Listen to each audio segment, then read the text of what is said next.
সবচেয়ে বড় কষ্ট কোনটা জানেন? যদি তখন করতাম এই আফসোসটা। সময় কারো জন্য অপেক্ষা করে না। যে সময়গুলো আজ আপনার চোখে, কাল হয়তো সেগুলো পুরনো ধুলো জমা স্মৃতি হয়ে থাকবে। ভবিষ্যতে যখন আপনি বৃদ্ধ হয়ে আয়নার সামনে দাঁড়াবেন, তখন কি নিজেকে বলবেন যে আমি চেষ্টা করিনি? নাকি বলবেন আমি সবটা দিয়ে লড়েছিলাম? আজকের পরিশ্রমই আগামীর হাসি। কালকের আরামের জন্যে আজকের ঘুমটা ভাঙতে শিখুন।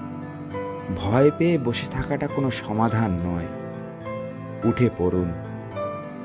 আপনার হাতে থাকা এই মুহূর্তটাই আসল সোনা। এটাকে নষ্ট করবেন না। কাজ শুরু করুন। হ্যাঁ, এখনই শুরু করুন।